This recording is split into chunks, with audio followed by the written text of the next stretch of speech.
అధికార పార్టీ తాము అభివృద్ధి చేశాం అనేటువంటి పొరెడ్డి కిషోర్ రెడ్డి గారు ప్రధానంగా అభివృద్ధి చేశామని చెప్తుంది. కానీ సరే బీఆర్ఎస్ ఆర్గ్యుమెంట్ బీఆర్ఎస్కి ఉంది, బీజేపీ ఆర్గ్యుమెంట్ బీజేపీకి ఉంది. మీ నిన్న మొన్న కూడా కిషన్ రెడ్డి గారు మీ పార్టీ అధ్యక్షుడు మాజీ కేంద్ర మంత్రి వారు కూడా ఉన్నారు. మూసీ యాత్రలో సందర్భం కూడా చాలా మాట్లాడారు. ఇవాళ కూడా దాని మీద కూడా ముఖ్యమంత్రి గారు తమ ప్రసంగాలు ప్రస్తావించారు కిషన్ రెడ్డి గారి గురించి కూడా. అవునండి. ముందుగా పివి గారు మీకు, అట్లాగే డాక్టర్ చరణ్ కౌశిక్ యాదవ్ గారికి, రాకేష్ గారికి, మన బిగ్ టీవీ ప్రేక్షకులందరికీ నమస్కారం అండి.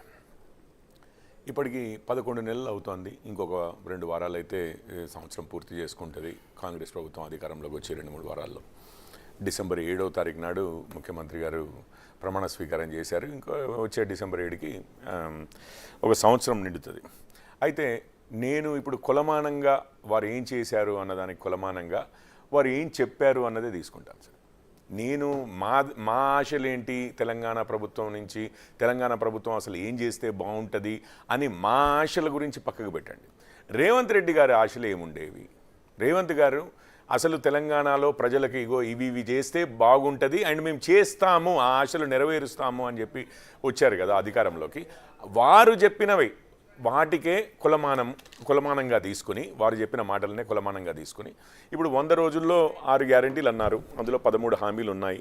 ఏదో 1-2 చిన్న హామీలు తప్పించి ముఖ్యమైనవి అంటే రైతులు ఉన్నారు. మనకు తెలుసు, ఇక భారతదేశంలో ఏ రాష్ట్రం తీసుకున్నా, తెలంగాణలో తీసుకున్నా కానీ వ్యవసాయం అనేది ఒక ముఖ్య ఇది ఆధారం. దాదాపు 50% మంది ఆధారపడే వ్యవహారం. అందులో రైతు భరోసా అన్నారు, 7,500 ఇస్తా అన్నారు ఎకరానికి. వారు చెప్పినవి నేను వారి మాటలే చెప్తున్నాను. నేను కొత్తగా ఏ మాటలు ఇంజెక్ట్ చేయను. ఈ రోజుకి అసలు 2వ పంటకి వారు అధికారంలోకి వచ్చిన తర్వాత ఈ పంటకి ఇప్పుడు అయిపోయింది. ఏదైతే కల్లాల నుంచి రైస్ మిల్లులకి ఆల్రెడీ వడ్లు ఏదైతే పంపిస్తున్నారో ఆ పంటకి మాత్రం, ఈ వానాకాలం పంటకి మాత్రం ఇంతవరకు పంట అయిపోయింది. ఇంతవరకు రైతు భరోసా లేదు. అంతకుముందు తెరాస వారు ఇస్తున్న రైతు బంధు అంటే 5,000 రూపాయలు, వీళ్ళు 7,500 ఇస్తామన్నారు, 5,000 అది లేదు. ఇప్పుడు కౌలు రైతులు ఉన్నారు, కౌలు రైతులకు కూడా రైతులకు ఇచ్చినట్లుగా ఇస్తా అన్నారు. అసలు వారి ఐడెంటిఫికేషన్ అట్లీస్ట్ పోనీయండి. ఇదంతా కాదు, అసలు కౌలు రైతులు అంటే ఎవరు అని నిర్ధారించడం గురించి కానీ ఇంతవరకు ఒక్క ప్రక్రియ చేపట్టినట్టుగా కానీ దాని నుంచి ఇనీషియల్ రిజల్ట్స్ కానీ రిపోర్ట్స్ కానీ ఏమన్నా వచ్చినట్లుగా దాఖలాలు లేవు. మూడోది రైతు కూలీలు అన్నారు, 12,000 ఇస్తామన్నారు సంవత్సరానికి.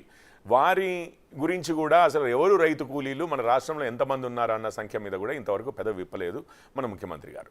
ఇక ఈ విధంగా చెప్పుకుంటూ పోతే మహిళలకి 2,500 రూపాయలు అన్నారు, నిరుద్యోగులు 4,000 రూపాయలు అన్నారు, నిరుద్యోగ భృతి, ఇవన్నీ ఏవి కూడా జరగని సందర్భం. అఫ్కోర్స్ ఏదో బస్సుల్లో మహిళలకి ఉచిత ఇది అని చెప్పి కొన్ని బస్సుల్లో మహిళలకు ఉచిత ఇది ప్రవేశపెట్టారు. అవి ఒప్పుకుంటాను.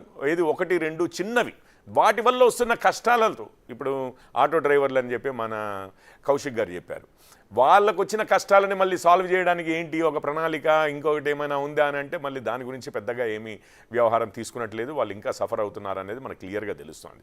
సో ఇప్పుడు వారు చెప్పింది అదొకటండి. ఇంకొకటి ఏమన్నారు, 2 లక్షల రూపాయలు ఎవరైనా రుణం తీసుకోకపోతే ఈ రోజు ఇప్పటికిప్పుడు వెళ్ళమన్నారు.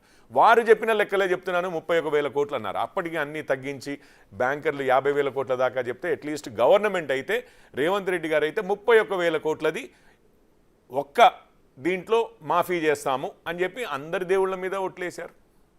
వారు చెప్పినవే, నేను నావేమీ చెప్పట్లేదు. ఇంతవరకు 18,000 కోట్లు రిలీజ్ చేశామన్నారు. అందులో టెక్నికల్ ఇష్యూసే అంతకుముందు వచ్చిన కాంగ్రెస్ వీరు కూడా స్పోక్స్ పర్సన్స్ కూడా చెప్పింది ఏంటంటే ఎన్నో టెక్నికల్ ఇష్యూస్ వల్ల కొంత ఆగిపోయిందన్నారు. ఇప్పటికి మరి 14,000 ఇచ్చారా, 13,000 ఫైనల్గా రైతులకు వెళ్ళాయా తెలియదు. 31,000 కోట్లు ఎక్కడ, వీళ్ళు ఇచ్చింది ఎక్కడ? ఒకే దఫాలో మొత్తం చేస్తామన్నది వ్యవసాయ శాఖ మంత్రులే చెప్పారు. ఇంకా అసలు ఇప్పటికే అయిపోయిందని కాదు, ఇంకా కొన్ని రౌండ్లది ఉంటుంది అని చెప్పి అది చెప్పి కూడా ఆగస్టు 15 అయిపోయింది, సెప్టెంబర్ 15, అక్టోబర్ 15, నవంబర్ 15 కూడా అయిపోయింది. మళ్ళీ సప్పుడు లేదు. ఇది వారు చెప్పిన విషయాల గురించే నేను చెప్తున్నాను. ఇక ఇప్పుడు మీకు ఎన్నికల ముందు అసలు ఇవన్నీ మీరు చేస్తామన్నవన్నీ ఎట్లా చేస్తారు, కొంచెం ప్రణాళిక ఇవ్వండి అంటే మాకు మన్మోహన్ సింగ్ గారు లాంటి, లేకపోతే చిదంబరం గారు లాంటి ఆక్స్ఫర్డ్ కేంబ్రిడ్జ్లో చదివిన ఫైనాన్స్ మినిస్టర్లు ఉన్నారని చెప్పి మొత్తం మీద మేము ఏదో ఒక విధంగా తీసుకొస్తామని చెప్పి Right. ఆదాయాన్ని Ground పెంచుతాం. ఇదొక్కటే మాట అండి, ఆదాయం పెంపుదల గురించి చెప్పారు. ఆదాయం పెంపుదల కాదు కదా, ల్యాండ్ రాకేష్ గారు. రెవెన్యూ అసలు పూర్తిగా తగ్గిపోయే పరిస్థితికి ఈ సిస్టమ్ ని ధ్వంసం చేసి పెట్టారు. అది అచీవ్మెంట్స్ అండి ఒక సంవత్సరం. రైట్ రాకేష్ గారు.